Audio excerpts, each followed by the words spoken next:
Welcome to Divisive Issues, the foul-mouthed, spoiler-filled comic book podcast where two fans and two non-fans talk about controversial and noteworthy comic books. I'm Ryan. I'm Sly. I'm Phil. And I'm Darryl. So, Darryl came to us and said, I want to see Robin die a lot. And we decided we're going to oblige him. I didn't say I want to see him die a lot. I said I've seen an article about how there's a lot of covers with Robin just dead on it. And I want to know what's up with that. So if you ever, What's up with... what's the deal with Robin dying? There you go. Why is he back next issue? It makes no sense. Well, so that's what I actually, when you guys told me we were doing this, I was like, this is all the times Robin died. And now after reading them, I'm like, fuck comics. Like, they're all... It's False so, advertising? It's so false. It's like, why... See, if I was reading this, if I had picked this up in the store and they tell me Robin dies, and then it's like a fake out every time, I would just rip up the comic. Like, fuck you. But we're doing this because it works, this false advertising. Because Yes. I'm like, does Robin really die here? It got us to fucking do this episode, so there. DC smart, we dumb. No, I'm quitting the show, okay? So, you're dumb. You're the capitalist, Phil. You should love this shit. Like, it's the way it's gonna work. Doesn't mean I like false advertising. Okay, so we are going to be covering 5 issues spread between the years of 1963 and 1971. This is a good teaser for our Patreon, by the way, because every other month we do like Silver Age stories, which is like big fake out cover, dumb Yes. interior. So Yeah. So now, one thing... I mean, there's not really much backstory to give. It's just like Robin dying. there will be some backstory because some of these stories are important Yes. in comic book history. Some of these stories end up mattering. Yes. In comic book history, in the halls of comic book history. And it's very appropriate we did this after Grant Morrison because Yes. you mock it, but Grant Morrison picks up on some of these cues. The first one we're doing is one of the big inspirations to Grant Morrison's Batman run. Robin Dies at Dawn from Batman 156. This was an inspiration. I just want to give a general, like, to hook readers' interest. We have one issue with Robin dead, and Batman's thinking he's dead. Robin is dead. He sacrificed himself for me on this alien world, and there's all, like, these tentacles and, like, craters that And are smoking. he's crying. Yeah, he's crying. Yes. We have another issue with Batman running in an alleyway. It goes, oh my god, I killed Robin, and Robin's corpse is on the ground. We have another issue with Batman throwing Robin off of a lighthouse, saying, down you go, Robin. From now on, I work alone. We have another issue, my favorite cover, Batman shining a light as he opens a door to like a castle and goes, Robin, oh no, not again, as it shows Robin's a hanged corpse. And the title is How Many Ways Can Robin Die? And then the last one is just Batman looking at Robin as his face turns to dust, and he goes, Robin, what's happening to you? And the dust falls through his hands. Yeah, Robin doesn't feel so good. All of these have really anguished Batman faces too. He's just Yes. except the one where he's pushing Robin off the lighthouse. Makes me happy, that one. So the one thing, this is going to be like very like One thing I have to say before we get started comic is, book lore unearthed. But so even though the first issue, Batman 156, comes out in 1963, which is very much like peak DC Silver Age, it's still kind of in this weird middle ground of Golden Silver Age because Batman doesn't really start in the Silver Age until Julie Schwartz takes over. And we've talked about Julie Schwartz extensively on the Patreon. I don't know if we have on the main episode, but he's the one that made Batman, and I use the term very loosely, but more realistic, where he was fighting more crooks like the Joker and the Riddler and less like aliens and dimensional imps and stuff. As the Batman like TV show was airing, Yes. The comics were pushing more towards a darker Batman. Yes. Oh, so it like grounded him into like he fights psychopaths Yeah. rather than extraterrestrial. Yeah. Okay. Whereas this issue, even though it's 1963, it's still before Julie Schwartz took over the Batman books, and it's written by Bill Finger and Sheldon Moldoff. And Bill Finger is one of the co-creators of Batman and had been on the books. He's never since... credited as it, but he's Well, he is now. Oh, he's do you know, not I the guy. actually, Yeah. like, I was listening to trivia podcast, and that question came up about a co-creator of Batman, and I'm like, it's something Finger. It's Littlefinger, right? Yeah. But So thanks it's to you written guys. by Bill Finger, who'd been on Batman since the first issue, Detective 27, and Sheldon Moldoff, who's a big Golden Age artist as well. Bill Finger's the reason why Batman has a cowl instead of a domino mask like Robin. And Yes. Like he created like Two-Face, like a lot of characters are based off Bill Commissioner Finger's- Gordon too, right? Yeah, like Yeah. a lot of characters based off, but like for ages, only Bob Kane, the writer, got the credit, not the artist. Yeah. Bill Finger. And Sheldon Moldoff also helped create the Golden Age Flash, Green Lantern, Hawkman, Hawkgirl, Ace the Bat Hound, Batmite, Zebra Man, Poison Ivy. So You started strong and you just plummeted. I know. But so Sheldon Moldoff, so this is a real Golden Age tone, because it's still very like, it's more like a 1950s Batman style and tone, even though, and when I say golden age, I mean like late golden age, so he's not fighting like corruption, he's fighting like weird sci-fi concepts, but not to like the giant typewriter Adam West camp level. So it's like this weird middle ground that it's like kind of golden agey, kind of silver agey. Not that that matters to anybody but me. Yeah, so we're talking about him getting more silver age, gold agey. It opens with him flying through space, Batman flying through space, landing on an alien planet. And he doesn't remember how he got there, but he says, "I never felt so alone in my life." And as he's walking through these strange alien ruins, a plant comes alive and starts grabbing him. And he's like, "If only Robin were here to help me. Robin, where are you? Robin, Robin!" I love that he's on an alien planet. It's like, better call for Robin. Well, it's a good thing he did, because Robin comes out saying, "I'll get you free."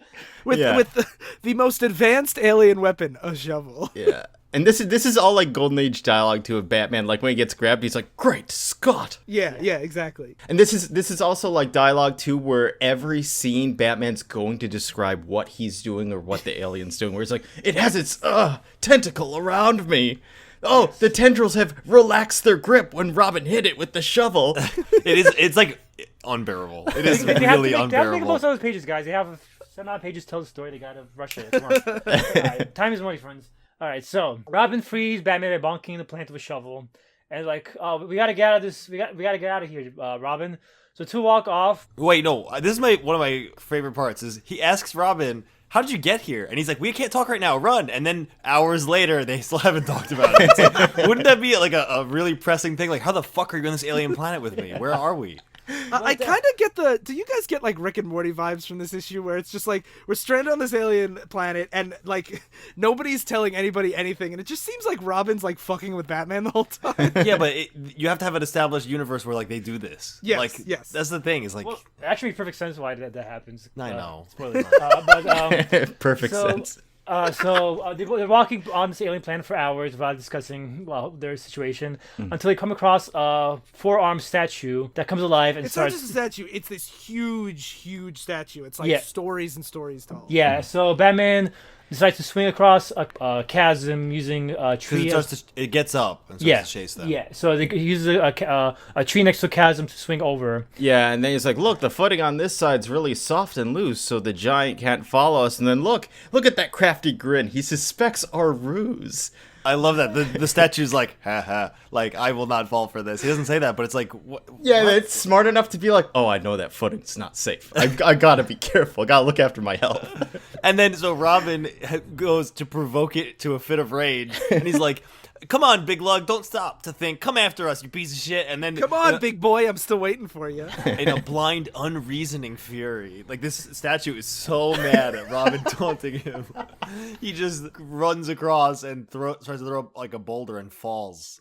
Yeah, and the boulder hits Robin as It bonks him on the head and he dies. yeah. So Robin's dead, and the giant falls down the chasm. This is my favorite part of the issue because I'm like, this is the kind of death that would happen to most people in comics. Yes, like, but you people just get just- hit by something and fucking die. Yeah, like Robin's just a fucking kid. Like, Yeah, he hits a boulder. It's big as his body. Yeah. So Batman buries Robin on this alien planet. and Later then- on this hostile alien world, a mound of stones become Robin's crypt, Robin's final resting place. Yeah. This is page 6. This book gets fucked right away. Yeah. So Batman starts walking away, burdened by it's like a desert basically. One thing by, we didn't mention is that he keeps saying throughout the whole thing, "I can feel people are watching me. Eyes with human intelligence. They're always watching me," and he can't find them. And he's like, "Why are you watching me?" Yeah. So he's like, "Come out, you bastards!" And all of a sudden, like an alien comes out with big glowing eyes. It looks like a salamander creature with big gigantic eyes. And Batman has a death wish. He's And like, he's like, "Let it come! I don't want to live. It's my fault Robin died. I don't want to live." Yeah. And then it turns out the whole thing was a hallucination. It cuts to a panel of Batman just on the floor of a laboratory with like this machine on his chest and like wires going to his head. And he's just going, "Let it come. I don't want to live." And there's just a guy watching him from the doorway. He's had enough. Get him out of there. Yeah, so it was an experiment to like test like how astronauts would feel. I like. have no idea what this is. yeah, that's what. When I was reading this, I'm like, What does this have to do with astronauts going to space? This doesn't test anything. So apparently, the chamber duplicates conditions an astronaut might undergo if he found himself alone on such a space flight. Yeah. So it's like a sensory deprivation room, but Yes. it's not. It's a regular It's room not. with windows. That's the thing, is like if this was supposed to test like space madness or something, but what it tests is what if an astronaut landed on an alien planet and Even though the art doesn't match this, the doctor explains, the unnamed doctor, is that he is put in pure isolation and his mind latches onto his undying loneliness and creates these hallucinations. after like this one in his day of brain. being lonely? Batman It might be a couple so days. He has some lonely. stubble in this drawing. But they say, I left you with a note to be given after 2 days. So he's been there 2 days. Oh, wait, maybe not. Because he does say, I've Yeah. been coming there every day to look at Yeah. So Yeah. after 2 days, Robin got a note, and Robin's been coming every day to check on Batman. What I love too is that he's not like put in a seat. He's just like left on the floor for all this to happen. in his bat outfit. Which is very dangerous. Like he probably hurt himself. And also, I love the idea. Batman has enough goddamn free time. He's signing up for stress tests for NASA for like weeks at a time to be like, what's isolation do to you? We always talk about how Superman and Batman's use their powers to be donated to charity all the time. Yeah. So this is him doing. Like, I'm going to use my fucking wherewithal. Anyone can be a guinea pig like this. Well, Yeah, but but how many- Batman is like the peak of humanity. Yeah, like this. Like astronauts are they're very people that can match the physical peak of an astronaut. Physical. So like Batman is I one of the see. few people that And can he has match a that. steel will. Batman's got shit to do. He shouldn't be signing up for research tests. One of my favorite things is they do say you've made a great contribution to space medicine. Yeah. And that just sounds like when you're just like, yeah, it's space medicine. Yeah. So you think that that's where like the issue might end there, but there's a whole second part to this. Yeah, this is one issue, but this is back then in Silver Age you had multiple stories in one issue, and it seems like, and this will be like the length of a regular issue. The Doctor tells him, "Oh, you're free to go, Batman, but be careful." Like, I hope there's no side effects from this like weird trauma we put you through. yeah, and then it says continue chapter 2. So and so it's, the twist is this the story has 2 parts in this. What usually will be a 1-part story within a greater mythology issue. So Robin dies at dawn. Chapter 2 opens with Batman and Robin riding a Batmobile to Acme Loan Company. Seeing a bunch of gorillas robbing the place. And one thing I want to point out, Not a bunch is of gorillas, the gorilla gang. Yes, so there's Yeah. so the twist is the guys wearing gorilla suits. I mean, I don't think that's a twist. I That's think a it's the premise. Because he says, I see gorillas. And then Robin's like, that must be the gorilla gang. Batman thinks they're gorillas. And also, one thing I want to point out is they referenced this earlier story where Robin solved a case about the villain Ant-Man. This is after Ant-Man showed up in Marvel. So DC was just like, yeah, we also have an Ant-Man. That He's a happens lot. villain in our story. I think in DC they also had a Doctor Strange too. He I beats found- his wife Dr. in Hugo our Strange. story. Yeah, they had Doctor Strange before, but they also had like something else. Like Yeah. they use a lot. The Scarecrows both in Marvel and DC as well. Like there's lots of weird like that. But Scarecrow is like a thing. Ant-Man is a little more Well, it's an specific. ant that's a man. It's a hyphen. It's different. It's very different. It's a hyphen. That Okay, holds so anyway, up in they're court. beating up this gorilla gang on the roof. But they start escaping on Steel girder. There's like a crane. yeah, a crane hanging onto it. But then Batman tries to go after them, but the crane in Batman's mind turns into the giant that killed Robin, the stone giant. Yeah. And Batman jumps at Robin saying, "No, Robin, no!" And he pushes him off a ledge of this building. Yeah, in real life, look in Batman's mind, he thinks he's saving Robin, but in reality, he's pushing him off a ledge. He's pushing him off a roof. Yeah, and then Batman recovers and manages to save both of them by grabbing the ledge. And he says, "Oh, still sugar, Robin. Sorry." And he goes back home to Alfred. And Ace the Bat Hound. Ace the Don't Bat forget. Hound. I love that this was a thing. I didn't know he was the thing. Nor did I. When I saw this, I was like, "Oh, I never knew Batman had a dog." And then later, when the dog dons the mask over its head, I'm like, "Of course." Because you're always identifying like specific dogs. You need a mask. You always bring your pet into violent situations. You trust his dog, like Yeah. Mad Max. People- Fallout. I feel like more people bring their dogs into violent situations than their kids, like Robin. Yeah, if Batman brings a fucking kid there, he's gonna bring a dog. But so Batman starts having night terrors where he imagines tentacles wrapping around him. Help, Robin, help! And Robin and Alfred give him Ace to sleep with so he can calm down a bit. Best part of the story of this chapter 2. So then Batman's going up next night. Batman's going on patrol. Robin's like, "Are you sure it's a good idea?" And he's like, "No, it's fine. I'm good." Toxic masculinity can't admit that he's having problems and difficulties with his mental health. But when he gets there, the Gorilla Gang starts escaping in the car from Gotham Trucking Co. And the lights turn into. I love this part. The lights turn into that giant salamander creature with the big eyes, and Batman starts screaming, "I don't want to live. It's my fault. Robin died. I don't want to live." So he just lays down in front of the car, about to get run over. Yeah. So the Gorilla Gang sees Batman come up saying, "I'm Batman," and I'm sorry. He pauses for it, saying, "Please kill me. I don't want to live anymore. Yeah. Kill me." But Robin comes in and yanks the wheel before he can run over Batman. And in the process, they smash their car into a barrel of camphor flakes. Yes. I don't know what that is, but, it's... Nor do I. It's important to the plot. So the Gorilla Gang gets away, and next day, Batman's like, "I gotta retire as Batman. I can't have hallucinations where I'm afraid you're dying. It's fucking me up." And this is when I realized, we could have also done an episode on like how many times Batman's retired on the cover, where he's like, "I'm hanging up the so coat." many. There are so many. Yeah. We could do that for Spider-Man too. So the next night, Robin's like, "I'm gonna go out on patrol now. It's the Robin time to shine. Bye, Batman." Yep. So he goes to the doctor where that Batman had his experiment. He does a secret to learn more about the condition, and this doctor says, Batman needs some treatment, needs some time to recover from his trauma. Yeah, he says he will need treatment. So you're like, okay, Yes. Robin's got to bring him back. But then Batman gets a call on the Batmobile's two-way radio, and it's Commissioner Gordon. And he's like, Gorilla Gang learned of the appointment that Robin had with the professor and overcame him and took him prisoner. And now they've sentenced him to death at dawn. They're going to send him out of this world for good. Oh, yeah, and Robin died before he died at dawn as well. Now Robin's going to die for dawn at dawn. And so 6 panels later, after swearing off superheroism, he puts the cowl back on. He's like, well, I guess I got to go out there. But how is he going to find them? Oh, wait.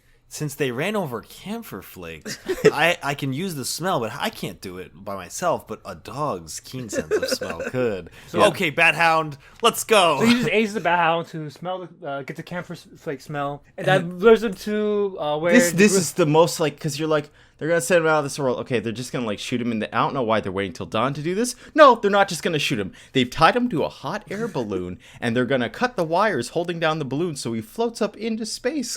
And they'll kill him. Yeah. And one of the gorilla friends comes back, and surprise, it's actually Batman wearing a gorilla costume. One of my favorite things Batman does throughout the Silver Age is when he takes off a mask and has the Batman cowl on under the mask. Yeah. Or he wears a hat on top of his Batman mask. Yes. So he goes to they chop the rope holding the balloon, and Batman goes to after it, but the narration says, "Free, the balloons start to rise. The ropes trailing like tentacles around Batman's shoulders. Will those ropes cause Batman to black out again? Will he imagine he's in the grip of a tentacle plant? So it seems Batman sweeps the ropes aside, lunges desperately for the fallen axe, and hurls it upward. Is Batman wildly battling the tentacles of his imaginary world? The answer comes in the next instant, as it turns out, no, he was trying to deflate the balloon using his axe. My aim was perfect. Yeah. You see, Robin, in my hallucination, I only imagined you died at dawn. But this was a real dawn, and you faced a real death. Well, the reality of the situation was so terrible, it shocked me right back to normal. PTSD fixed. Yep, a fitting sign that Batman's crime-fighting career has returned to life. I'm like, no, it hasn't. This guy has repeatedly, 3 times in the past 3 days, had hallucinations in the real world. He's experiencing such bad trauma, he almost killed Robin. It's like, you have one instance where he saves Robin, and you're like, all right. That's the thing, is maybe the adrenaline snapped him out of it in this moment to save Robin. Yeah. But, why would this not happen tomorrow again? See, I really love these questions you guys are asking. Yeah. Because that's literally, so this issue apparently was, pretty popular, in the 60s. It was in the Batman's Greatest Stories collection. Yeah, Really? because I know, when our old co-host Joe interviewed J.M.D. Mateus, he talked about how much this cover stood out to him as a kid, and Grant Morrison loved this issue as a kid. But the catalyst, the big starting action of Grant Morrison's run is he's taking the assumption that all these old 50s and weird 60s Batman stories are because when he started out, he was constantly gassed and poisoned by people and was inundated with such trauma that it just totally fucked up his his world. Wow. And that he was just a whole bundle of very carefully like stacked like anxieties and PTSD triggers that somebody who spoilers, it's the doctor guy from this issue comes back and is like, "Oh, I can just knock over the dominoes and completely destroy your entire psyche." And that also explains why. That also explains why the Gorilla Gang was tipped off, because he probably was working with the Gorilla Gang. Yeah. Oh, So wow. he basically Morrison asked the same questions you do. We're like, wouldn't Batman be like a completely broken man? And Morrison answers the question, yeah, he is. What a silly issue. Spoilers. I like this story a lot. You do? I think Yeah, I think it's actually, for the time it was made, like, yeah, if you, right now for modern stories where trauma is a regular thing, it is obviously bullshit, but a lot of Batman stories don't even bother setting up mystery, don't bother setting up like a chain of events or anything. So like I think it's very competently handled. Like Batman has his hallucinations, it keeps the plot going. Yeah, it does have nice callbacks to the first part, where because that's why I was surprised. Where it's like, oh, the tentacles, the big Yes. giant, Yeah. Yeah, the everything, thing with everything. the big a lot- eyes. yeah, a lot of like it's more clever than most stories from this era, and I can see Yeah, why I agree. it was put into the collection for best. and I also like how compartmentalized like the two parts are very different tonally. Yes, And like they do kind of work a little bit like on as their own. Yeah, on their own. And it's just I mean, I'm not going to say like this is the best, but No, like but you have to consider. For me, I'm considering the context of it came in Yeah. the 50s. Like you're not gonna get Alan Moore in 1950s pulp Yeah. fantasy Batman, but I think this is really quality for that era. Yeah, I agree. And I think that even though like the writing's like super ridiculous, you do see like you see how Finger and Moldoff actually together craft a story where the dialogue and like the art isn't just like, because we've talked a lot about how in Silver Age books sometimes it's just like they just say something and that's never shown or anything, but we still see like the tentacle parallels, the headlight parallels. Like there is actually cohesion between the writer and the artist. Yeah, the art actually tells a lot of the story. Like the art, Yeah. Batman's narration is more needless in here than it is in like in Stan Lee's comics a lot of times. So now we're skipping ahead to April 1968 with Detective Comics 374. This is by Gardner Fox and Gil Kane. Gil Kane, we have talked about before. He did the Rick Jones Captain Marvel issue with all the big heads and the psychedelic stuff that we really liked. So as we segue to the first page, we talked about how Gil Kane always does crazy eyes, which is perfect because it opens. Wait, this is the one for people that don't know. This is the one where Batman stumbles upon Robin in an alley and he's saying, "Oh my God, I killed Robin." Yes. Yes. And now, then next first page, crazy guy's eyes. Yes. And Gardner Fox is noteworthy because he was like the Silver Age DC artist. He created the Justice League. He created Hal Jordan, so on and so forth. So it starts with these zooms in of these like crazy eyes, as I said. These are the hate-filled eyes of a killer, searching the streets of Gotham for prey. And then Robin walks across their gaze. Suddenly, the eyes bulge with the excitement of discovery. And as Robin's creeping through this dark alley, it's like a POV shot. And you just see the guy's hands reach out and grab Robin. Yeah, it looks like hand size because his hands are kind of like flexing and twisting and stuff. And Yeah. it's just so funny. Like, the way that's described this guy, I'm like, who the hell is this guy? Because it's like, into a dark alleyway stalks the killer, fingers tensing, opening and closing, itching to be turned loose on their target of homicidal hate. And it's like, this guy's like, has a problem. If he's just walking around, he's like, I just gotta kill someone. But we were talking about the transition from Bronze Age to Silver Age. Like this is a pretty fucking dark topic because he literally. You mean gold? Is this silver? No, this is Silver Age. This is when Flash was going through time and shit like that. Yeah. So this is what Flash and Green Lantern. While you're picking up those books, you'll pick up this story where the first pages is a guy literally almost murdering Robin by beating him to death. And the way this is framed is we see like all these close-up action shots, and I really like the way Gil Kane lays these out. But Yeah. you have like the hands of grabbing Robin's face, then Robin ducks out of the way, he punches through this big plank of wood, then he hits Robin in the face and just keeps hitting them. Callously, cruelly, pitiless blows storm into the sagging victim. Robin is broken and battered, the blows are withering. And we see Robin flung about like a rag doll by the barrage of fists as he slams through garbage and cats, there's a cat running away, and Robin's just like beaten, battered on the ground. And as you hear Batman go, "Come on, Robin, I've got them all," the thug who's doing this runs away and to escape, and Batman finds him. And as we saw on the cover, "Oh my God, it's all my fault. I killed Robin." Yep. Why does the Cape Crusader blame himself for what happened to the Boy Wonder? What reason could he have for his terrible feeling of guilt? I thought this was going to be more of a setup for like a later payoff. It immediately cuts back to the reason why Batman blames this is because Batman goes, I'll go in the front, Robin. You take the back, as we usually do. And then Batman's just in the front trying to stop this diamond heist or whatever. He remembers that they boarded up the back of the warehouse as a safety measure a week ago, so the gang can't get out there, so Robin didn't need to go out back. That's why he blames him. Because he's like, oh, I should have remembered that. So I like this story too, but it's a lot less clever than some of the other ones. Because this one just tries to get the cover out of the way. Like, oh yeah, Batman told Robin to go in the back and he was wrong, so he's like, I killed Robin. Oops. Yeah. There's a part of me that likes that though in this era though, because then it's not like just waiting for the payoff. Like now I'm like, who knows what's gonna happen? Yeah, but it doesn't feel like it's doing enough with it. Like, when we get to other stories, I feel like they do a lot more with it. Like you wonder how you get up to that situation, whereas here it's like, okay, Robin almost got killed in an alleyway. Batman feels guilty, but now this becomes, what does he do about it?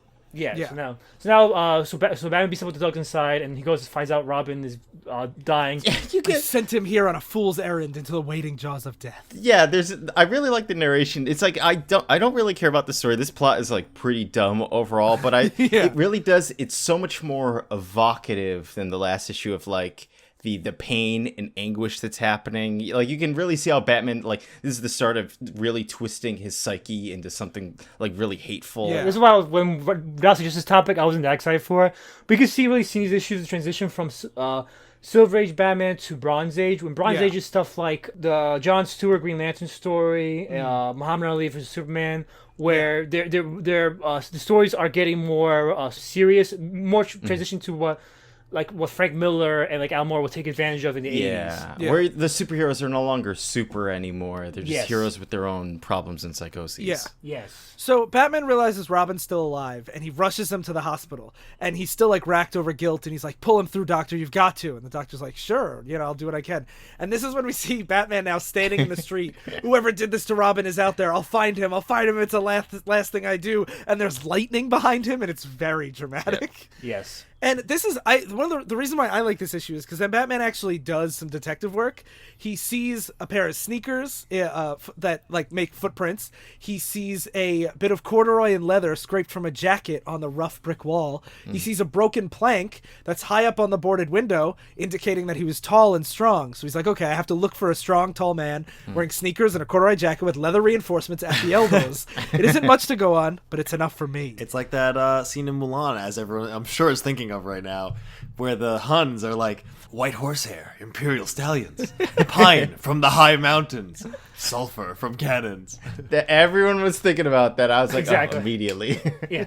And so here's the problem with a lot of Batman stories from earlier years is there are certain mysteries there's no way the reader can solve. Like this one where they set up this random guy that is just this random guy in the it's not like a villain, a pre-established villain. It's like, it's literally, he goes to a bar and finds the guy with the corduroy jacket. I mean, what's great about this mystery too, even though this mystery sucks, I should say, at least they only did this in the past, and that modern stories like Heroes in Crisis and Identity Crisis, they have you can follow those mysteries and kind of like figure out what might happen. They don't just throw random shit at you. DC sucks in general. The more I read, I'm like, I can't. It's also nice because this wraps up in one issue, not 9. Yes. Yes. So then Batman finds this guy that fits the exact description and just starts beating the shit out of him. Yep. And he's just like, I'm taking you in for assault and maybe for murder. And the guy is like not fighting back at all. And he's like, he's not even responding. Yeah. And he's like, I'm giving you no chance to wail away at me the way you did to Robin. And he's like, I've never even seen Robin. And Batman's like choking him and just beating him. I have never felt such hate for any human being. I'm caught up in a compulsive vendetta. Yeah, and it's like bizarre. So, and then this part is just so weird because then a bunch of bystanders are like, nice going, Batman. I bet he's got what was coming to him. Good riddance to another punk. I'm like, wow, the people in Gotham are so blinded by their love of Batman. Yeah, if you see Batman beating people up, you're probably like, well, they deserved it. It's like seeing the cops assault people. You're like, well, what did they do to deserve it? Yeah, I wasn't going to mention that because I always seem to come back to this topic, but yeah, it's just like that. I got you. So then he goes to Commissioner Gordon, and Batman's like, I'm pressing charges against him for murdering Robin. And Commissioner Gordon's like, he definitely didn't do it. I was with him when Robin was murdered. This guy... Boy, he got beaten up, not murdered. No, he was with... the guy, when Robin got attempted murder. Yeah, murder. Robin's not dead, viewers. Listeners. Yeah. So it turns out this guy's a professional boxer, and Commissioner Gordon, everybody knows Commissioner Gordon loves autographs. And so this guy was there to give Commissioner Gordon an autograph. He turns away, signs his book. And so Batman's like, it can't be true. Let me see his autograph. And then he has the guy sign it. They're perfect matches, so it couldn't be him. And now the guy wants to sue Batman for $1 million for just beating the hell out of Assault him. and battery. And I just assume Batman can sue the city for allowing Batman to go around doing stuff like this. And he wants a restraining order to prevent him from attacking innocent people. And while I'm reading this, I'm like, this guy's right. He's my hero. That's how I felt. I'm like, this is so interesting because it's a cool comic about how Batman's vengeance blinds him to his duty. Like, I like this idea because in every other comic, it's like he just starts beating people up, and it's like, well, they deserved it in the end. Yeah, that's not what this comic's about. Spoilers. Yeah. I mean, they give it away pretty quick. I feel like when they say, when Commissioner Gordon's like, I was with him. He says, I watched him turn to the wall and autograph my fight card. I'm like, why would you put in that fucking detail that he's not facing you? I'm like, he did it. This motherfucker did it. So like, even when he's like, I'm suing you, I'm like, there's something fishy about the alibi already. Yeah. But I immediately felt so bad for Batman because he visits Robin in the hospital, and Robin's like, he can't even open his eyes. He's all swollen.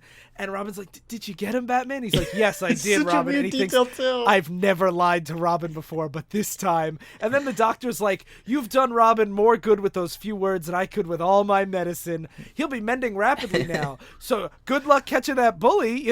Robin will be able to testify. And Batman's like, oh, God, now everybody knows I have to catch him. Fraud.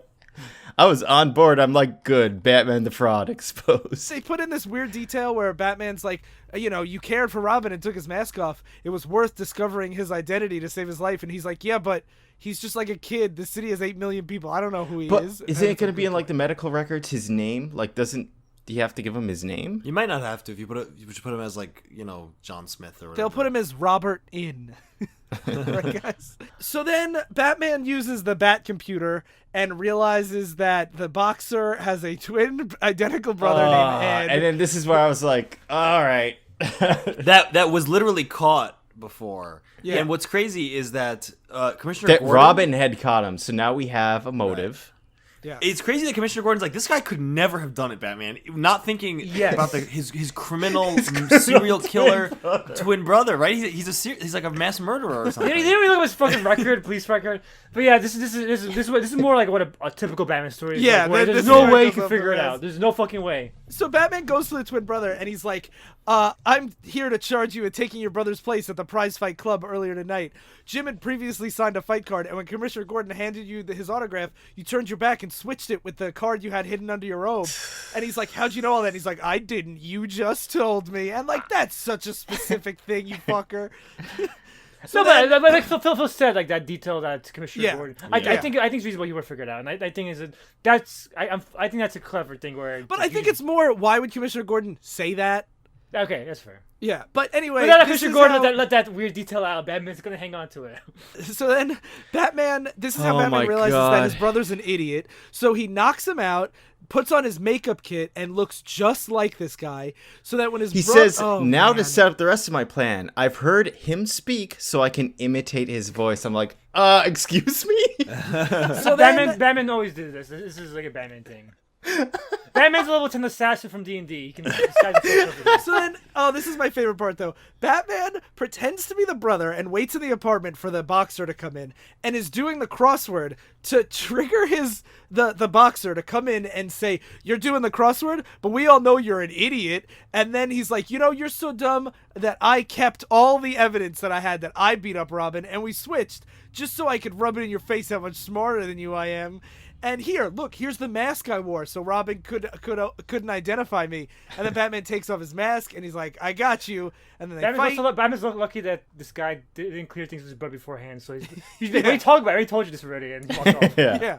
And then they have a fight, and I don't want to skim through it too fast, but like we kind of have to because not a lot happens. But I really like the way Gil Kane does action. Mm-hmm. The bodies are all contorted in weird ways. You get some really splashy sound effects. Very distinctive. Full pages of him smashing through wood. It's very cool. And then like the Captain Marvel, the thing about we've talked about the Captain Marvel issue where people were too cool toward it because nothing really happened action wise in that one. It was like Rick Jones like doing hitchhiking stuff like that. Here it works because it's action scenes, very, very fluid action scenes. Yeah. And you don't have the crazy eyes as much. So this is a much better example of Gil Kane's artwork. Yeah, absolutely. So then Batman brings in the two brothers to Commissioner Gordon, and he's like, I have proof. My favorite, And- he brings them in, and Gordon's like, that does it, Batman, because he just sees these guys beaten up again. You've carried your vengeance campaign against Jim Condors too far. You brought around this felon, this literally convicted felon, and his twin brother, who definitely has no connection to him whatsoever. You outlaw you. But I love the idea of, like, Gordon, he beats the shit out of this guy, and then he brings him in again, beating the shit out of Gordon. He's like, no, he definitely did Yeah, it. his rage is so strong, he had to beat him up twice. And, he beat him up twice, he made another one of him just so he could beat him up again. So then Robin gets out of the hospital, and Batman's like, it's great seeing you like this. And he thinks to himself, the best part of seeing Robin well again is the knowledge that my lie to him turns into the truth. That despite my blinding rage, I made no mistake when I originally hunted down and brought in his killer. I am completely vindicated. Yeah, Because I beat up a random guy and he was actually the killer. So story-wise, I think this is a lot weaker than a lot of other ones. But stylistically, with the narration and the art style, that kind of saves it. That saves it for me. This is the kind of book that, like, we talk about a lot when we talk about, like, growing pains for the medium. Like, there is a lot in here that I'm like, oh, this would be really good put on something else. You know what I mean? Like, Yes. we can see that, like, Gardner Fox has come a long way since his early Justice League, like, Great Scott, let's fight these big tree alien days.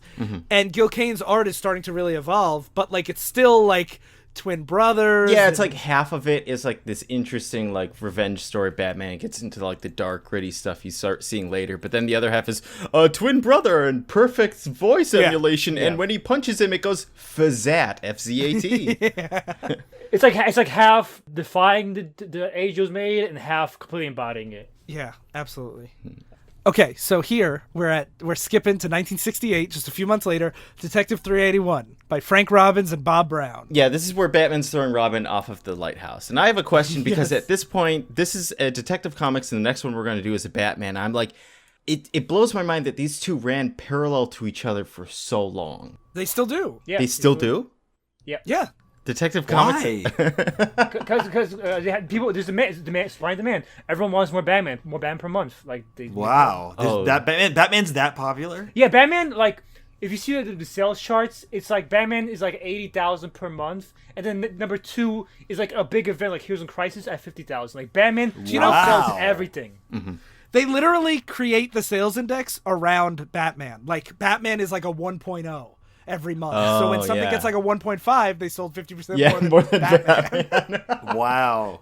Yeah. I had no idea. So yeah, because it started as Detective Comics. Batman was just one of several stories, and then he was popular enough to get his own magazine, which was Batman, which had like 5 or 6 Batman stories. Same thing with Action Comics and Superman, Sensation Comics and Wonder Woman, so on and so forth. And they just there's just been Detective Comics and Batman ever since. Yeah, so Detective Comics essentially just became Batman this version, and then there's another. And it's like Because one of the things I think about is like, how do you line this up where it's like, if Bane breaks Batman's spine, does that happen in Detective Comics? Yeah, Well, usually. when during that period, the '90s, they were like crossing over. Like part 1 of Bane breaking the Bat would be in Detective Comics. Part 2 would be in Batman. So you were really just getting a Batman book twice a month instead of once a month. But nowadays they do each writer focus on a different thing. Like they had a Batman Robin, where focused on Batman and his young son being Robin, while another book focused more on Batman just doing stuff on his own as Detective Comics going after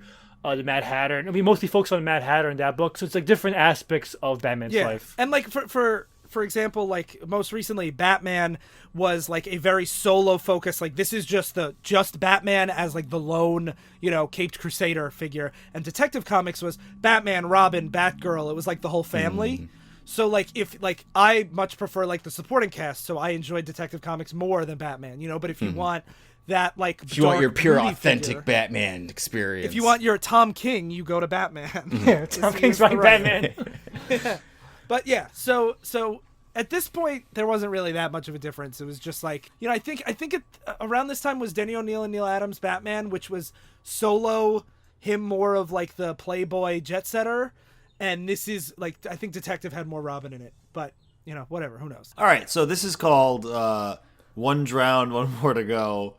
And I heard you laugh. You like this. I love the opening scene of this book. And so the opening scene, which I was gonna literally read because it's just great. It's a dark, murky night on the Gotham City waterfront where Robin is chained up, has cinder blocks chained to him, and is being dragged by a guy in a maroon trench coat. Yeah. And he says, "I hope you appreciate what I'm doing for you, Robin." And he says, "In you go," and throws him into a boat, sails out to sea, and then we see that the man in the trench coat is Batman, and he's drowning Robin, saying, "Down you go, Robin. From now on, I work solo." Yeah, he has Robin tied to the chain, which has a cinder block at the end, so Robin's going to drown to death. Yes. Yeah, drowned to death. And then then it cuts back. And then so we go. It all began an hour earlier. I didn't realize this whole issue was an hour only. It felt like forever. It really did. And so Batman's... It's my favorite one. Spoilers. My favorite story of all of them. Really? Yes, easily. I really like this one too, actually. Yes. Yes. Out of the set, it's probably my favorite too. But Nice. I didn't like any of them that much, so I'm like, Yeah, that's what's hard. It's like there's no one where I'm like, I will champion this. It's like this one actually, its plot makes like a sense most of our. The writing is very clever, and you have to keep in mind the era market is catering for. Like they could just have like Batman show up and just punch guys for a few issues, and people buy it. And I think Frank Robbins, the writer, put some effort into this one. Yeah. yeah. Okay. So he's Yeah, flying his I can't argue helicopter, completely blacked out to avoid detection by the underworld, and of course he's wearing his infrared I have one contact question. lenses. Isn't that really dangerous to fly like a thing around a big city without like letting anyone know you're there? Definitely. Like, how does he not like get hit by planes? Well, that's everything Batman does is like violate. He must have a detector for them, so he can avoid them. okay. Oh or yeah, some yeah. This is bullshit. also around the time when in the TV show when they had the bat phone, so he probably was like always like connected to the police in some way. Oh, okay. So he's of course flying around with his infrared contact lenses Because he can't see the instruments on his panel device thing. it's so he has dark. to have infrared. And what he sees actually is that the lighthouse he's flying near has a Morse code signal in the light. Infrared, yeah. Yes. And he's like, "Where are they transmitting this to?" And he starts reading the Morse code while he's flying, and it says, "Robin knows our secret. Eliminate him." And he's like, "Oh my god, someone's trying to kill Robin." No, he's not like, oh my god. He says, good grief, orders being given to someone ashore to kill Robin. But who is that someone? This issue has this conceit that no one has reason to kill Robin. Like, doesn't he arrest a lot of guys all the time? Okay, I think this is weird too, because why would you not kill Batman and Robin? Why just Robin? Like, what? But, huh? Robin's a lot easier to kill. To be fair, to be frank. As we see from this episode. Yeah. No, So but he doesn't die. he's easier to capture, I guess. if you had a choice to kill Batman and Robin, who'd you go up against? Yeah, maybe I'd kill Robin. Yeah, I mean, that guy literally just beat him in an alley with his bare hands. Like Robin, he's a kid. Like, you can beat up a child. Like, most people can beat up a child. Anyway, so he calls on his radio, Robin, and Robin's like, I have a situation on Pier 21. Please leave me alone. And he's like, this is a direct order. Return to the Batcave immediately. So he drives away. The situation, by the way, is the trench guy in the maroon trench coat tossing something overboard, saying, "Help, man, overboard!" But we can see as the audience that it's a box, and Yeah. he's just trying to lure Robin there. Yeah. Yes. And so he's like, damn, he drove away. I almost had him in point blank rage. And he has a gun. And so Batman's like, he's making it home. He So I goes gotta- to investigate the lighthouse because he's like, okay, I gotta find out what is happening, who's sending out these He signals. said, my old friend, Captain Cyrus Spoom. He's an old sea dog that wouldn't let pirates take over any ship he ran. But 6 months ago, he retired and took up lighthouse keeping. So, he's a tough old coot. So he must be, if someone's getting into the lighthouse, there must be a problem. And so he comes in, and Cyrus Spoom, I was saying it's Spume, which sounded even, this is a disgusting name. Cyrus Spoon looks literally like the sea captain from The Simpsons. If you know Yes. what that looks like. Yes. And he's there playing chess, and he flips one of his knights, and he's like, catch! And He says it to a seal, his pet seal, Yeah. and the seal goes like onk onk and grabs the knight. I think you mean quoink quoink. Quoink is the sound effect. Quoink, But quoink. I thought that he was playing chess with this seal, but he's not. He's playing chess with someone over the radio. yeah, right. Like someone out at sea, and the seal is just there hanging out with him playing with the chess pieces. Right. Yes. Which makes it less silly, I guess. Yeah, no, it does. I less mean, silly. people would do like mail chess, like through Yes. letters, and so like The chess part isn't the silly part. It's the seal that hangs out with Oh, him. yeah, all right. The seal is a setup and payoff. The quonk quonk is gonna be That's important. true. Yeah. That's true. And so he's like, what's going on? He's like, I'm okay. And then he leaves, and then Batman leaves, and then Batman's like, the only reason he was being so calm and cool and collected is because Spume was under the gun. He's trying to protect me. And so he climbs the lighthouse, and in the top, there's two mysterious men talking and saying, we gotta kill Robin or something. We've had 6 months of, clear sailing until he moved in. Now, with him dead, nobody, not even Batman, will get wise to us. And I'm like, why doesn't he jump them here? I like that they're loudly expositing. He'll never figure out who the secret mastermind is behind our dastardly plot. Yeah. Well, first of all, why is he jumping? He says like he wants to expose the leader before he does. Yeah. Oh, right. Yeah. I'm an idiot. So then You can't bust the underlings. Gotta go for the head honcho. This issue is airtight. And so he gets home and he's like, oh, thank God, Robin, you're okay. And he's like, hey, you have infrared glasses too? And he's like, yeah, this might be the clue. And so it turns out that he was patrolling the waterfront and he busts onto his ship. So to just clarify, Robin got glasses from a previous caper, and then Batman notices he's holding them. Right. And so there's a robbery aboard a ship. Robin jumps onto the ship, punches people. Not just people. We have Louis. We have Mush. Everyone's favorite sailors. And as he's beating them up, It's not mush. It's mush face. no, his Oh, name sorry. is Mush, and then he calls him Mush. Oh, Face as a Mush Face. derogatory term.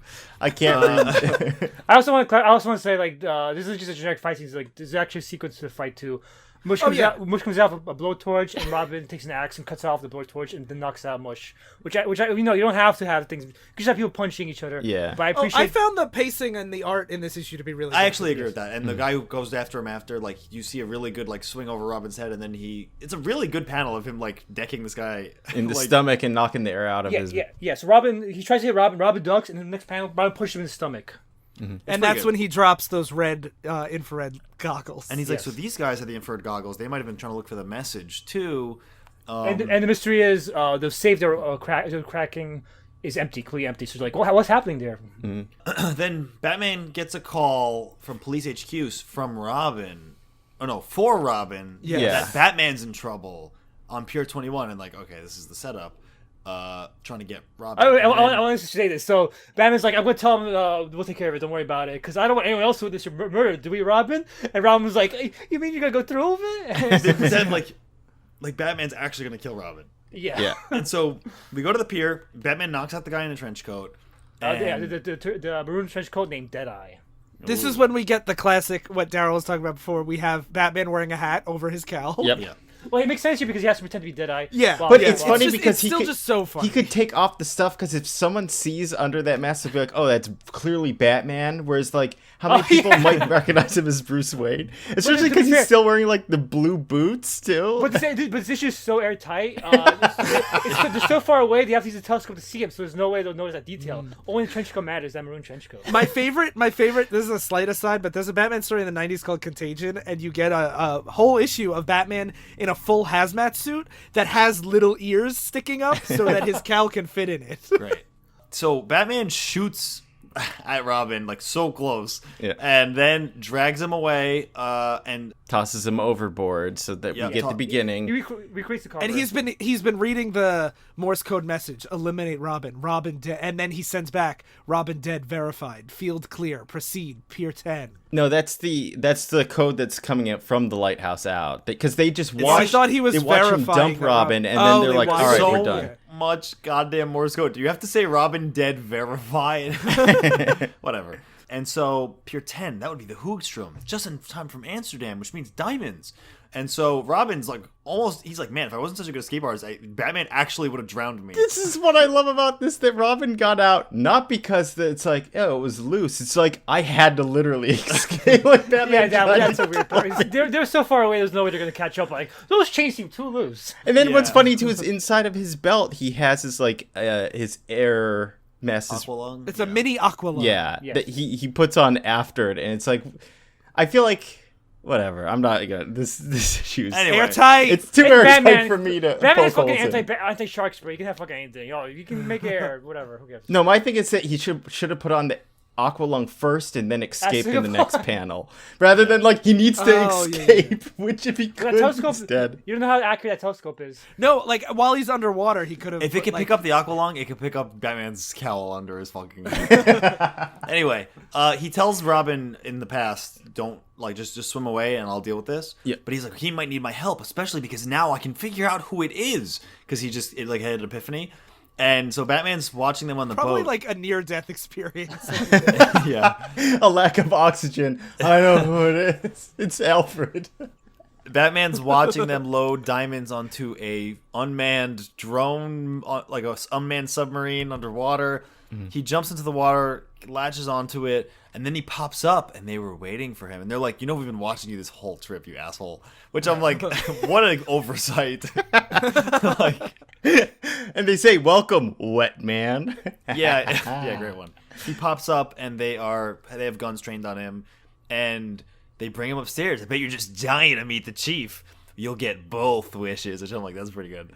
And then, who is it? Captain Cyrus Spume? The same, mate, and still skipper of Milton Bridge. When I retired and took over this landlocked crow's nest, I had plans. Big plans. So I set up Caper Ship Safe, and mighty profitable it's been too. Right, Albatross? Yerk, yerk. That's the seal. I like so for 6 months, this guy has been ripping off every ship that comes to this pier. Why would ships still come to this pier? Has he been, or has he... Oh, yeah. He's been ripping it off because he's playing chess as like he's been using long distance chess games to dig info from the operators to know what they're going to be dropping off and stuff. So I was like, okay, this is pretty good. There's a lot of like everything's being reasoned out. Airtight. I also like how giving him that sealed psychic. When I first read it, I'm like, this guy's too quirky and colorful to be a bad guy. So I thought that was a good touch. I like the idea, like the thing where Batman said that he's probably being held at the gun because that took me off of suspecting. Because you assume Batman's always going to suspect the murderer. But I think having this happy seal, even now he's like you're clapping while his guy's planning to murder Batman in front of him. Yep. I think that's a nice like thematic. Like, oh, there's no way this guy's too goofy. That's a good point. twist. Because at first, like looking back at it, I was thinking like it's kind of like the Scooby-Doo problem, where in an episode you meet one person and then they solve the mystery, and of course it's that one person because he's the only guy. What? Yeah. But like here, making him like campy and have more of a personality definitely does subterfuge a little. I hadn't thought of that. It's also a bit different too because I feel like when you're reading Batman comics, the mastermind, at least like for when I read Batman comics, I always expect the mastermind behind this to be a character I know from Batman's like repertoire. I did too. I did too. Well, you don't know Cyrus Spume, you idiot? Whereas here, it's like actually all these issues have all the villains of them are people I've never heard before. But that's one advantage of having a mystery within like a shared like long form story arc, because it can either be somebody new, somebody in the story itself, or somebody from a previous story beforehand, and it work either way. That's the thing, is because like most of the memorable Batman stories have villains everybody knows, or they're the first stories and then they're so memorable that people continue to use those villains. That like there's so many Batman stories where it's with one-shot guys, or like especially in detective comics where it's usually more mystery focused than superhero focused. Yeah. So as he's being held at gunpoint, Batman sneaks to the chessboard, and behind him he's grabbing a knight, and they bring him up to shoot him up on the top instead of just shooting him in the air. shoot him on the lighthouse. Like, you know, it's like every fucking Batman. Like, you gotta beat the match. It's not just Batman. It's like, James Bond, I'm gonna show you. Yeah, but taking him up to the top of the lighthouse to shoot him is a lot more straightforward than usual, which is like tie him to this balloon and send him off to space. I think people with grandiose mastermind plans want to see like their climax be like payoff. I can buy that. Where you're not, you don't want to just shoot him in a closet. Like, you want Batman to be taken down. Anyway. Yeah, and he is going to just shoot him. Like, it's just like he wants to put him on top of the lighthouse so he can shoot him off and throw him and have him fall off the lighthouse. Yeah. And so at the top, Batman makes the quip. Knight to King's Pawn. And throws the knight, and the seal just goes for it because that's what he's trained to do. And everyone else is on the stairs, so the seal jumps and knocks everyone down the stairs so that Batman starts to run because he's like, these guys have guns. This must be always a problem for him. And so sometimes, other times, we'll see in like the next issue, it's like people point their guns and shoot at him, but they just don't hit. Yeah. And so a guy does pull a gun on him. He's like, die, Batman. And then he gets clonked in the head with a suction cup. I'm like, wow. And But not only that, so it's Robin shooting him. and Robin then- should basically a suction grappling hook onto this guy's head, and he starts using his head to climb up the lighthouse. yeah, think about how much pressure that puts on that guy's neck. and then so he climbs up using this guy's head. And I love Batman's like, Robin, I thought I gave strict orders. Where it's like, your whole plan's busted. They knew it was you from the beginning. Yeah. Like, Robin doesn't need to hide for them to think he's dead anymore. And now there's still two guys with guns, so they really should it's lose. They recovered because the seal didn't kill them. Right, and so one was pointing a gun at Batman, one's pointing a gun at Robin, and so it seems like all hope is lost. But Batman, quicker than a gun can shoot, can kick both of them in the head at the same time. But then the captain recovers. He says, so I missed Robin, but he's helpless down there. So, like, yes, Batman, I'll sink you first. And as he points the gun at him, suddenly Spume's own instruments turn against him. It's the high-intensity retina blinding beam swivels round and full circle, blinds him, and he falls off backwards off the lighthouse. And then after this villain's gruesome death falling off lighthouse, we get a funny scene as his seal has his hat on and his pipe. Yeah. And looks like we got a new captain for this lighthouse. Yuck, yuck. Yeah, new skipper on the bridge. It's pretty dark because that's his pet, and as he's dying, the pet's like, "Yeah, hat." I'm like, Batman's like no-kill policy is so like loose and wiggly. That's always been the problem with Batman. Like, Also, for what it's worth, Batman said that he was this guy's friend for years. Until he retired. And the first thing he does when he dies is laugh at his seal. well, it's always a sign of the time, because back then every issue has to end with like a happy note. Like, Yeah, you can't be like, oh shit, this guy died. yeah, because then it makes kids feel bad. And then Yeah. they don't buy comics Like, anymore. Batman calls him his old friend at the beginning of the episode, at the beginning of the issue. Yeah. That's also why I didn't suspect him in the beginning, because I'm like, one of Batman's friends, like, if this guy was so trustworthy for so long that Batman trusted him, master detective. She's how smart Batman is. Oh, by the way, Alfred was a super villain during this. Was it before this? No, it was before this comic. That Batman was before this. I don't want to hear about this. I hate Alfred this. was a super villain. Alfred was a super villain. I don't want to hear. Did he do it so that Batman could catch him and feel better about himself?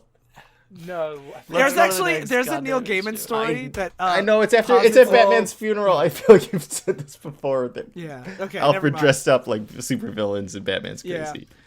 So anyway, skipping ahead to 1972, we have Batman 246, still by Frank Robbins. This time, art split between Irv Novick and Dick Dillon. And just to note, this is now talk about transitioning from Silver Age to Bronze Age.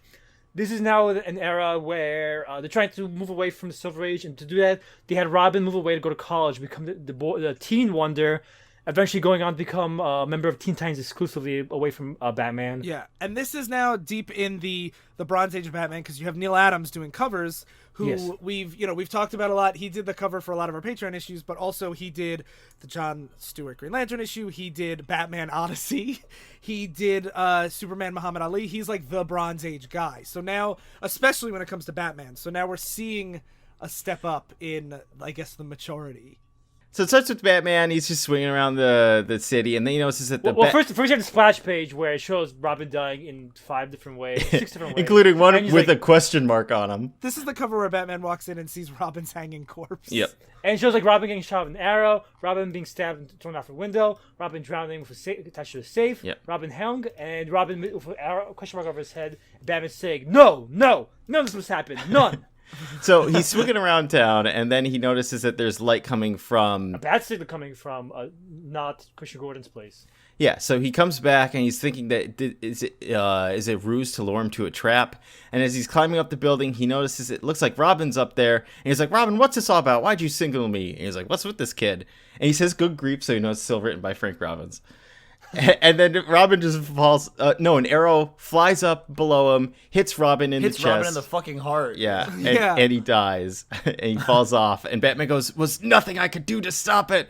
And then he notices down there. He goes, "Dick, are you a dummy?" Then it was all a trick. For what mad purpose? And he sees a note was wrapped on the arrow that shot into Robin. And it says, "How many ways can a Robin die? P.S. This is only the first. Tomorrow night at the 11th hour, you can witness the next."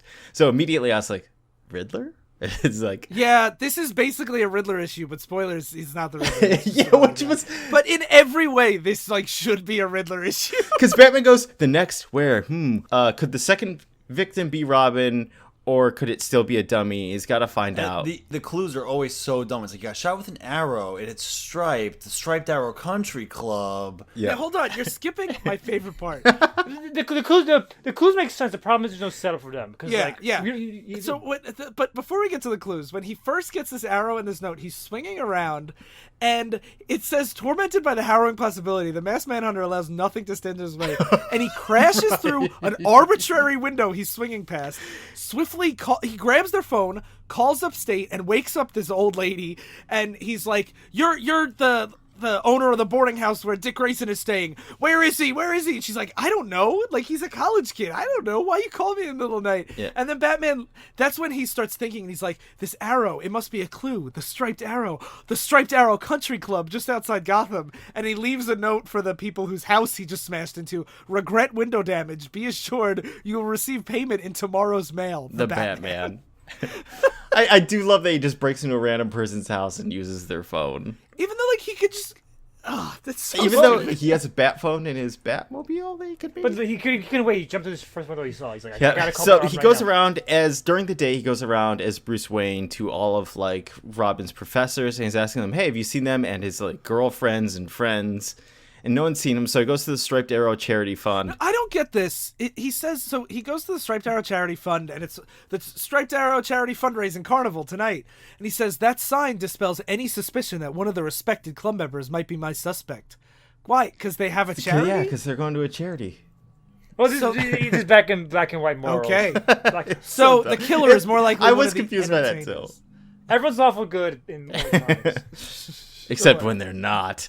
So at the event, it's gather round for the spectacular 11th hour opener, and that's the prompt that Batman got, that's when Robin's gonna die next.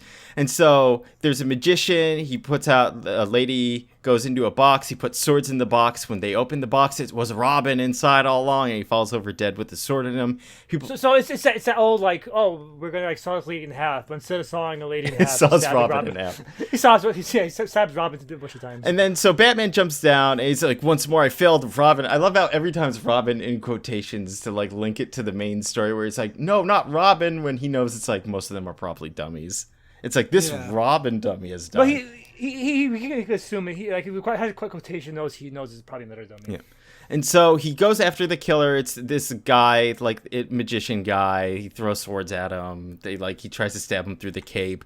And then the guy turns his Batman swords that he picked up into flowers and then just disappears. And it's like, he says it's a trick sword. What kind of trick sword? I thought trick swords were bendy, not they just into flowers. Turned into a completely different thing. Yeah. That's why I was like, there's a part of me where I'm like, maybe it's magic. But Batman also never was like, surprised. He just says, "Oh, a trick sword," but not like this sword materialized into a different form. So I'm like, okay, this has got to be the Riddler doing this. But then I was like, can the Riddler fight? It doesn't matter. He sees it's another dummy.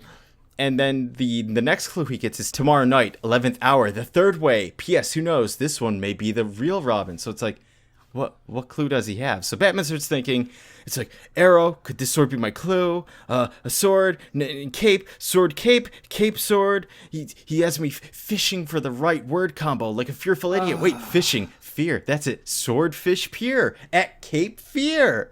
That must be it. Oh, it's This so dumb. is the quality of old school Batman riddles. Anyway. Because but the thing is, this is like the Adam West show did this, but as a joke. Like, that show is very tongue-in-cheek and like is obviously stupid, like on purpose to be funny.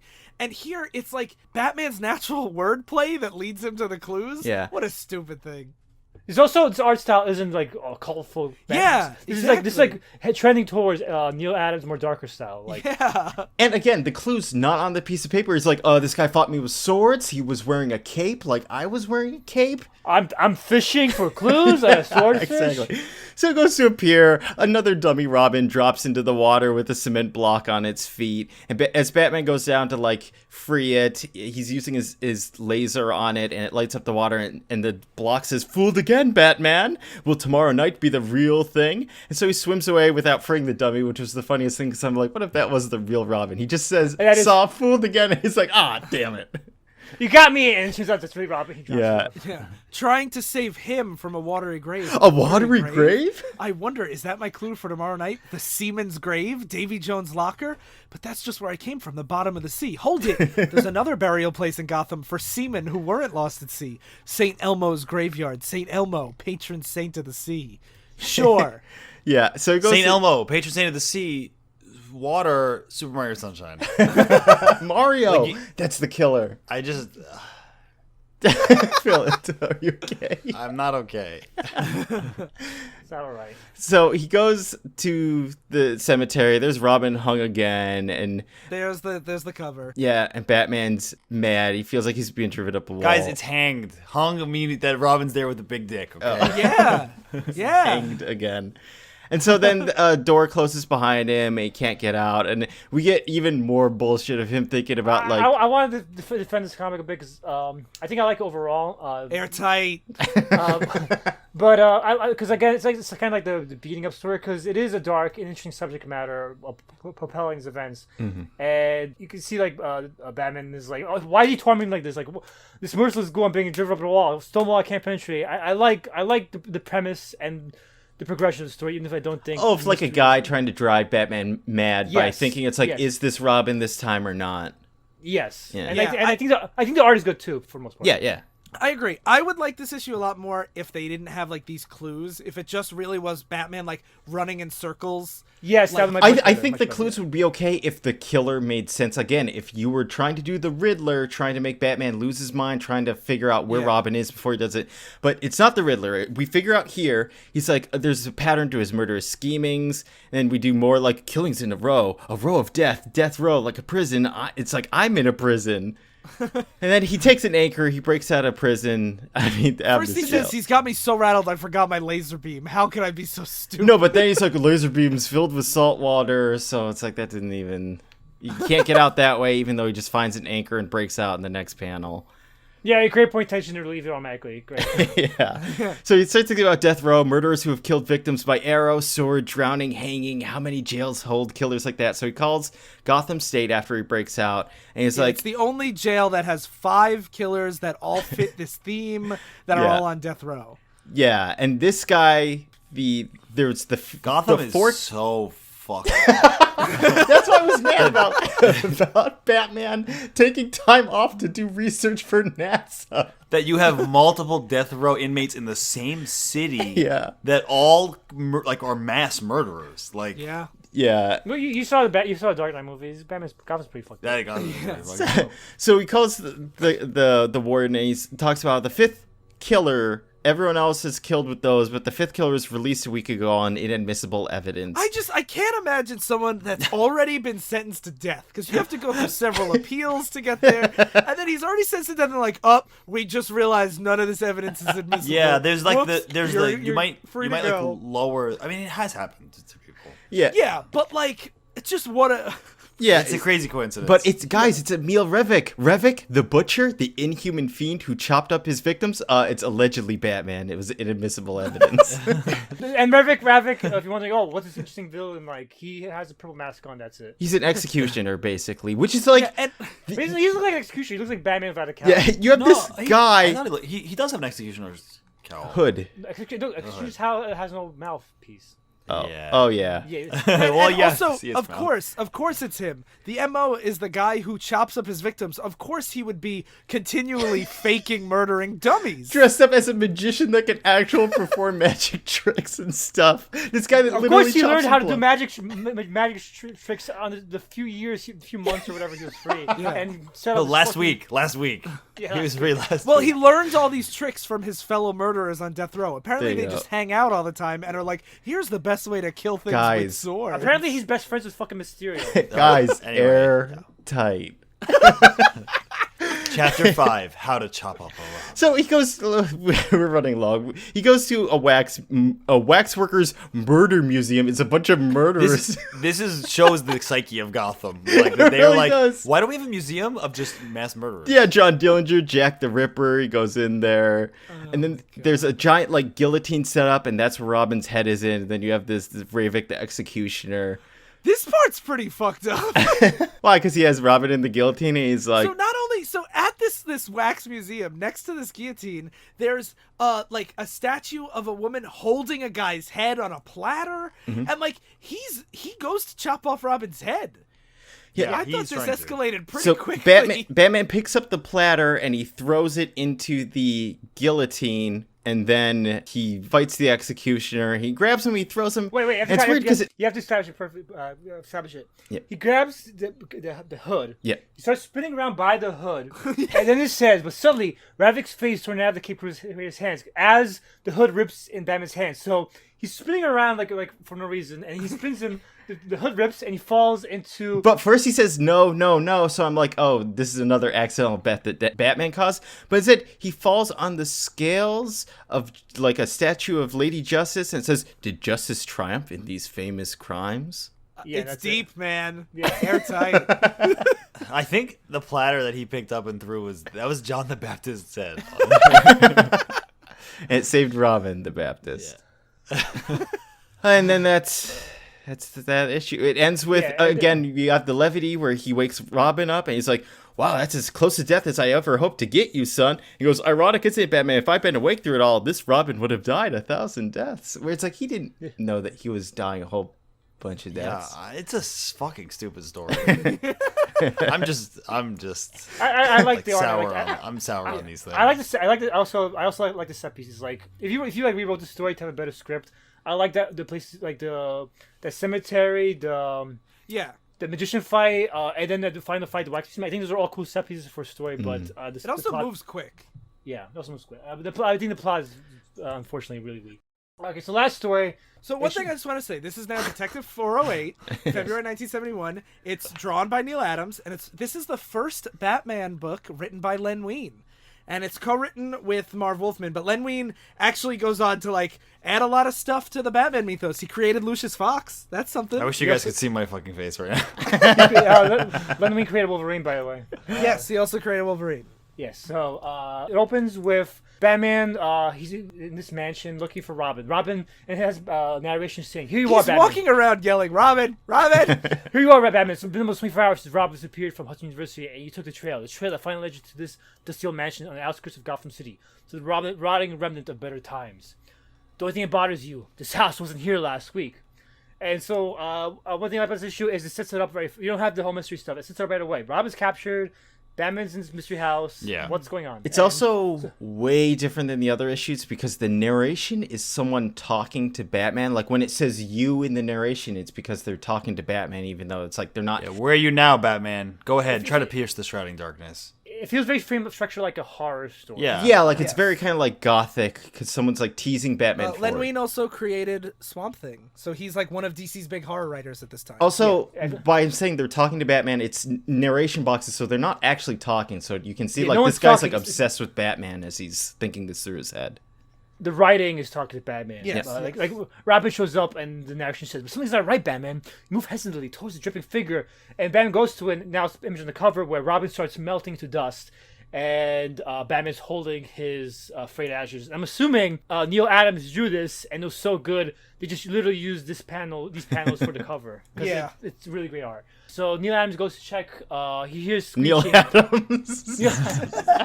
Batman hears screeching, and he goes to I check see it out. you, Neil Adams, going through this house. Do you hear it? That terrified, pleading scream. It's coming from upstairs. Hurry, Batman, hurry! That's right, behind the door, open it! And thousands of bats pour from the door. And Batman tries to go through and sees a gramophone is making the sounds of screaming. All of a sudden, a shot rings out, breaks the gramophone in his hand. And whoever fired the shot starts running away. There he is, Batman. The one that almost killed you. Don't let him get away. Follow him! Follow him! Follow him! Yeah, you get like text echoing. floating over the guy as he's running. So it's like this very like almost like a dream-like sequence of events in this issue, whereas he's like following him, he falls down. Watch out, he's trying to kill you. Don't give him a chance as Batman ducks as the man fires his gun. And finally, he catches up to him, but when he tries to grab him, his hands goes right through the man. But when he turns around to see who it is, he sees Robin. Farewell, Batman. It's been a pleasure doing business with you. As Bob starts firing his gun at Batman. And then Batman falls like backwards through a false door. And he ends up at his own funeral. And there's lots of little things, like Batman reaches for a flashlight. He only finds matches. Like there's just little things that Batman keeps having his expectations subverted, so it just adds this level of like manipulation and creepiness. Yeah, and it's pitch black here, but it is Batman's funeral as Batman walks in holding the match. And all his friends are just dumping on him. Yeah, it's the whole Justice League being like, he was truly a piece of shit. Yeah, Commissioner Gordon's like, I worked with him, I learned from him, I called my friend, but it wasn't true. He's a fraud, a hypocrite, a disgrace to the law. You have to uphold it. Superman's like, you're right. The Superman Batman team. Ha! What a joke. I did all the work, and the Cape Cod man took all the credit. And Batman's like, this is not real. Fuck you guys. And Robin's like, he locked me away. Never let me share the spotlight. That's why I left him. I hated him. My favorite is the whole time, too, he's like, this is just a dream. I just need to ignore this. And then Robin's like, he's dead. I'm going to reveal his secret identity. And Batman goes, no, you can't. It's just instinct. Yeah, and then the match dies out before we can see more. And then we like a new one. Everyone's gone. He's like, who did this? The Joker, the Riddler, Catwoman? What iconic villain made this plot up? I assumed it was like Scarecrow or something. Like fear gas. It like fits his MO fears. like the Riddler fit the last one, right? Yeah, too bad it's not. But it's somebody much more questionable. But as the walls start closing in on Batman, and he's like, the walls are closing in. And it turns out he's not. The walls aren't closing in. He's actually in a suction tube. Like, I don't know what to compare it to besides. Oh my god! Simpsons. And then this issue really just. I don't know. What would you compare this to besides the Simpsons tube that sucks everyone to Bangladesh? It's just a tube. He's in like It's like a pneumatic tube or Yeah. something. Yeah. So and he gets sucked into a laboratory, and she's out to be the iconic Dr. Simpson, the master of illusion. Now the thing about Dr. Simpson is I don't know who this guy is. This is only his second appearance, and it's the first time he'd been seen in 5 years. Wow. Why the fuck? Why is he in this? And then I think he shows up in one more like mini series later on just to die. Why is he here? That's Who's a this deep guy? pull. Dr. Simpson. I looked up a little bit on him, by the way. So he's a Fu Manchu villain, like what you imagine by his son name. Mm-hmm. He's very much a product of his time. There's a lot of Fu Manchu villains around during the Bronze Age. And apparently later on they revealed he was not actually an Asian man. He was a really racist white guy who pretended to be Asian to throw people off the trail. Is that better or worse, do you think? God damn, I don't know. It's It's hard. either an offensive stereotype or yellow face. I don't know. Both are pretty terrible. Yeah. So, so it turns out it's all set up, and the League of Assassins were trying to kill Batman, so he's hired Dr. Simpson, and he has another tube where Robin shows up saying, I got Robin, now I got you, now beg for your life before I kill you all, and I'll let Robin live. And how is he going gonna kill them? He put them in human accelerators where they'll continue to bounce until they count 100, and then a bomb placed at the bottom of the tube will explode, blasting you both. And all he wants from Batman is for him to beg for Robin's life, and he might spare him. Yeah, but then Batman's like, fuck you, I'm just gonna bounce more. Yeah, so he's like, he uses his momentum to bounce himself to 100 faster than Robin will bounce to 100, so his tube will be the one to explode. Yeah. Yeah, and then this is a very Bronze Age Batman thing where this is like, how? He's dead, aha, I got him. But Batman's like, no, actually, on the last bounce, I hung to the top, and then I dropped my bat belt down, and that counted as the last bounce, and it exploded, I'm fine, got you. I love how he was bouncing while he was explaining the speech, but he was already counting in his head, like, I know how many bounces I've done, you idiot. This is very common in Bronze Age Batman. This is one story where they have the way to solve a mystery, and then it's like, off panel, I saw a bunch of footprints, and those footprints led me to you, Yeah. and that's how I got you. And I'm like, okay, great. It's also mystery so there. dumb that he just wants to bounce him 100 times before he kills him. Like, it's not even hurting him, it's just bouncing him. And then he sends in the Deadly Dozen, 12 just guys with, like, vests and no, like, guns. Yeah. And they I think just... it's supposed to be Asians. You know, Asians only. right. Martial They're martial arts. artists. Yeah, Yeah, god okay. damn. But Batman's the best martial artist. He beats them all up. Yeah. Then a few of them finally capture Batman. They're literally drawn in yellow face, by the way, if you notice. Some of them Yeah. literally have yellow faces. Yeah. So then they grab Batman, and Fu Manchu's like, I guess I'll just fucking use a gun. No more traps, no illusions. I'll end it here quickly with a bullet. But then, Robin just punches him in the back of the head. Yeah, and then so then Batman's like, I saw you recovering, Batman, and I was waiting for This that is my moment." favorite part. They capture Zinzin, and they're escorting him outside like handcuffed, and they hear laughing from behind, and they turn around, and Zinzin's in the window, and they're like, "But he's here in our arms," and then they're like, "What the fuck? He's not in our They arms." turn around, there's just like handcuffs sitting on the street. He's like, he got away, and then the house explodes. Yes. The ground trembles beneath your feet, Batman. The dark, cold, old house begins to quiver. Interval explosions erupt throughout an eroding edifice. They collapse into a paroxysm of heat and flame. And this is the first time the narration came back after all the fucking laboratory bullshit. And so that kind of sums up my thoughts. Whenever the narration's here, this issue's good. Yeah. Whenever it's gone, this issue sucks. Yeah, it Yeah. sucks bad. Otherwise, So we ran long, so let's make the end quick. What was Sly? What was your favorite of the 5? The fucking lighthouse one, easily. You guys too? same. Yeah. I would probably say so. I feel like I had the most. The thing is, like, when you look at the stuff like the Zinzin really didn't work because there was almost nothing Leading up to it or building up like to looping it around or making it interesting. Where it's like, okay, you have this is another tormenting Batman story over the death of Robin type of deal, and we've read a lot of those right now. But it's like, it didn't go anywhere interesting. The first half of it is just like torment Batman, and then it's like, okay, now I'll just put you in a tube and blow you up. It's like, there's no why torment him. It felt like they came up with the premise because the first parts are interesting because it's pretty much set up like Batman in a horror story, this haunted house that's showing him all these visions and stuff like that. Mm-hmm. But it felt like Lin Wayne didn't know how to end it, so he's like, I guess fucking Sin, Master of Illusions, got it. My favorite's actually Robin Dies at Dawn, just because I find it to be. I think it uses the premise in the most interesting ways, and I feel like it had more, like, it carried a little bit more than the other ones did. That's my second favorite, to be honest. Yeah, but they're all fun, but like they're also like They show the flaws of their time, and yeah, some they're all lazy very writing. much of the time. Yeah. Cool. So anybody have any final thoughts about all these Robin deaths? It's a dumb way to get people to read comics, but it does work. Yeah, this episode made me like just hate comics way more than I ever did. For some reason, I got really like upset by the fact that they kept killing Robin, but he was never dead. I want Robin dead. We fucking already saw that, but Death of the Family, you got your wish. I know, that was the best Robin death we saw. because it was real. Yeah. So okay, I do have a big network announcement. Now that we're moving into network talk, we have a new show on the network. Yay! Yay! So they just joined just a few days ago. I would like to welcome The Losers, which is a Hey, show that's by, rude. Well, We already had a show.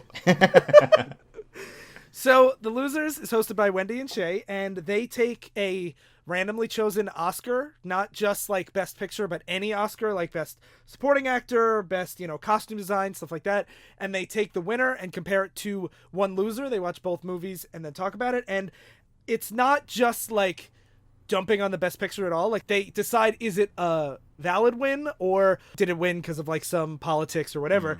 And I don't care about the Oscars at all, but I'm about halfway through, caught up with the show, and I really like it so far.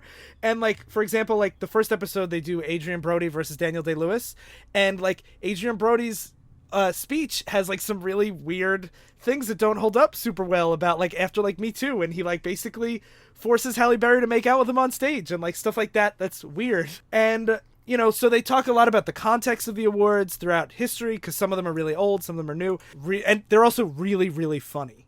So that helps, because normally I find movie analysis to be very boring, but I really love the show. So check out The Losers at flyingmachine.network and all the other shows too.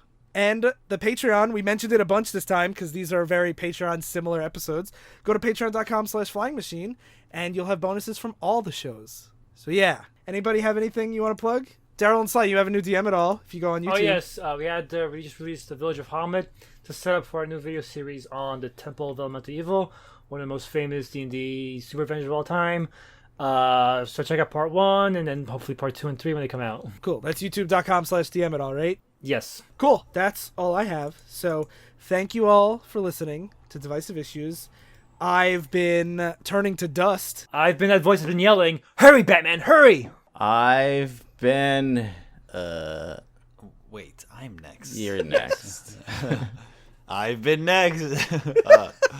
And I've been one of the Gorilla Gang members. Somebody do something. I haven't Dead Robin. I don't know. Dead Robin, yum.